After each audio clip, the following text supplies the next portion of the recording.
MX Réflexion en direct du Lucas Bike Park où Nico, tu vas essayer les 250 deux temps enduro 2019. Donc justement ces 250 ont l'injection. Toi tu t'attends à retrouver quoi sur ces motos là?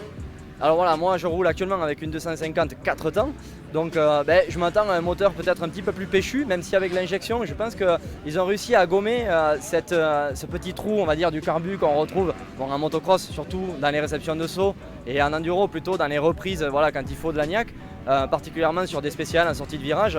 Voilà, a priori ça serait un petit peu calmé avec l'injection, donc on va voir un petit peu ce que ça donne.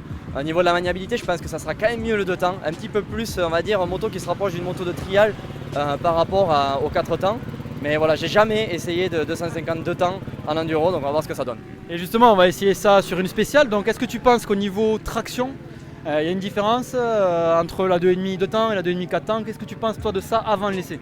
Ouais, je pense que sur les spéciales, honnêtement, que ce soit en herbe ou que ce soit damé, le 4 temps sera toujours plus performant, mais ça c'est que mon avis. Comme je t'ai dit, j'ai jamais essayé de 252 temps en enduro, donc on va voir ce que ça donne. Allez, ben on se retrouve après l'essai pour voir le verdict.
Alors Nico, verdict de cette 2,5 de temps 2019 Husqvarna à injection.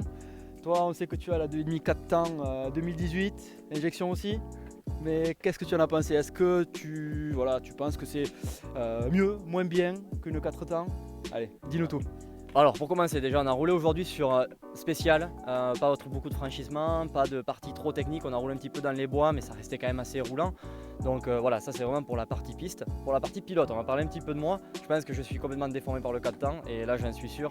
Moi qui voulais vraiment rouler en 250 de 2 temps en enduro, voire même la 300, surtout à injection, c'était vraiment des motos qui me faisaient envie l'année dernière. J'avais hésité, j'étais finalement parti sur le 250 FE qu'on voit derrière, mais là j'ai été un petit peu déçu, des motos quand même assez violentes pour des motos d'enduro. Je m'attendais à quelque chose de plus coupleux au niveau moteur et quand la patate arrive on sent quand même que ça te met un coup de pied aux fesses.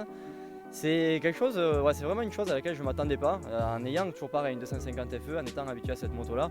Après en maniabilité c'est pareil, alors c'était peut-être une question de réglage aujourd'hui, on est monté sur la moto, voilà, sortie du camion, je l'ai trouvé un petit peu basse de l'arrière. Alors c'est pareil, c'est quelque chose que j'avais critiqué sur ma moto l'année dernière en disant que pour les courses sur pattes peut-être qu'il fallait qu'elle soit plus basse de l'arrière.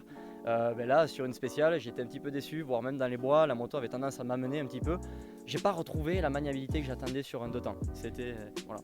Et justement, est-ce que tu penses que toi, en étant un pilote niveau moyen, on va dire, niveau ligue, est-ce que tu penses qu'elle est destinée plutôt à un pilote qui débute, plutôt à un pilote qui a un haut niveau, parce qu'elle est peut-être un peu élitiste? Tu penses quoi de ça, de cette 2,5? Et non, franchement, je pense que c'est plutôt élitiste. Je ne m'attendais pas à ça avant d'essayer. Je pensais que ça serait justement plus maniable. Et une moto très très facile, très coupleuse. Des motos de vieux, comme on dit, des motos d'enduro, ça a toujours été ça, des moteurs de temps. Et non, je pense quand même que voilà, c'est une moto sur une spéciale. On n'a pas trop droit à l'erreur. On a vite fait de perdre quelques demi-secondes avec l'arrière qui rip. Non, ça vaut pas pour moi un 4 temps, mais pareil. Peut-être que c'est moi qui suis déformé à force de rouler des années et des années sur des 4 temps. Je pense que ça a eu une influence sur moi. Bon, merci en tout cas Nico, et n'hésitez pas à vous abonner à la chaîne MX Réflexion pour retrouver tous les tests, tous les essais, toutes les vidéos autant en motocross qu'en enduro. Allez, à très bientôt.